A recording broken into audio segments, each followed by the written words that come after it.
আসসালামু আলাইকুম। ঘরে থাকা অল্প কিছু উপকরণ দিয়ে ভীষণ মজার একটি লুডোসের রেসিপি নিয়ে শেয়ার করতে আসলাম। রেসিপি বাই পান্না কিচেনে আপনাদের সবাইকে স্বাগতম।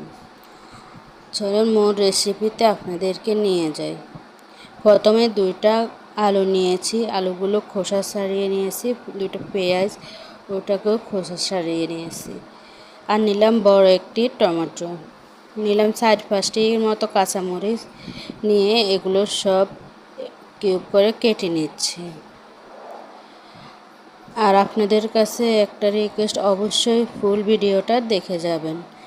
ভিডিওটা না অর্ধেক বা টানে গেলে আপনারা কিছুই বুঝতে পারবেন না।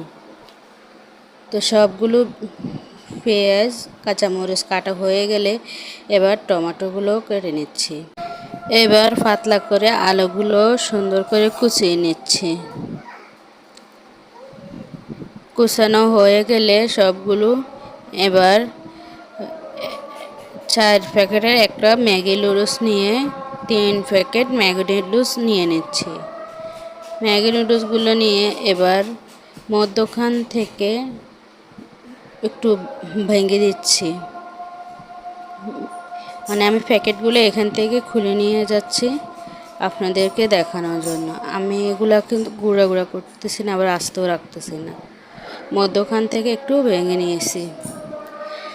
আর আপনাদের যদি ভিডিও নিয়ে কোনো প্রশ্ন বা মতামত থাকে তাহলে অবশ্যই কমেন্টে জানাবেন। এই যে এবার চুলে পানি বসিয়ে পানিটা যখন বলক আসছে ঠিক সেই সময় লুডলসগুলো দিয়ে দিচ্ছি। লুডলসগুলা একটু লাড়াচাড়া করে দেখতেছি হয়েছে কিনা। জোশ হইলে এবার এগুলো নামিয়ে ঠান্ডা পানি দিয়ে ধুয়ে পানি ঝরার জন্য রেখে দিয়েছি। এবার একই ফ্যানে এবার পরিমাণ মতো তেল দিয়ে যে আগে থেকে কুচি করে রাখা আলুগুলো দিয়ে দিলাম। আলুগুলো দিয়ে প্রায় 2-3 মিনিট লাড়াচাড়া করে এবার দিয়ে দিচ্ছি পেঁয়াজ কুচি।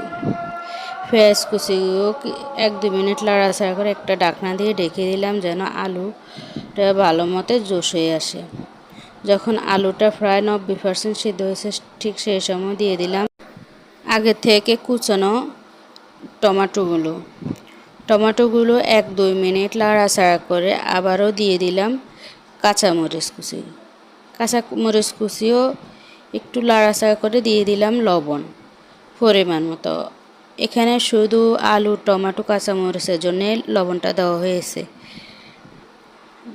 এরপরে এখানে আমি 3টা লুডলসের জন্য 3টা ডিম নিয়ে নিচ্ছি।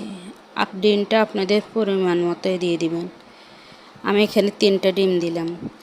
দিয়ে ডিমের উপরে 1 চিমটির মতো লবণ দিয়ে দিলাম। লবণ দিয়ে একটু জোরে জোরে করে সবগুলো একসাথে মিশিয়ে নিচ্ছি। মিশিয়ে নিয়ে একটা ম্যাগি নুডলসের মশলা দিয়ে এগুলোর সাথে ভালো করে মিশিয়ে নিয়েছি। আপনারা দেখে হয়তো বুঝছেন আমি তেল এখানে একদম কমিয়ে দিয়েছি, আপনারা যদি চান আর একটু বাড়াই দিবেন। এবার আগে থেকে সিদ্ধ করা নুডলসটা দিয়ে ম্যাগি নুডলসের প্যাকেটটা দিয়ে দিলাম, ভালো করে মিশিয়ে নিচ্ছি। আর আমার ভিডিওটা যদি আপনাদের কাছে ভালো লাগে তাহলে আমার চ্যানেলটা সাবস্ক্রাইব করে একটা লাইক দিয়ে যাবেন।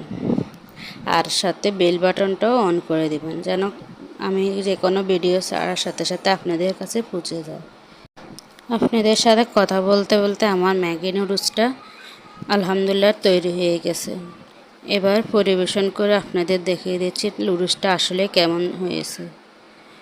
দেখতে যেমন লোভনীয় হয়েছে, খেতেও মাশাআল্লাহ অনেক ভালো হয়েছে। আপনারা যদি বাসায় তৈরি করেন অবশ্যই আমার পেজে শেয়ার করবেন আর জানাবেন কেমন হয়েছে। আসসালামু আলাইকুম।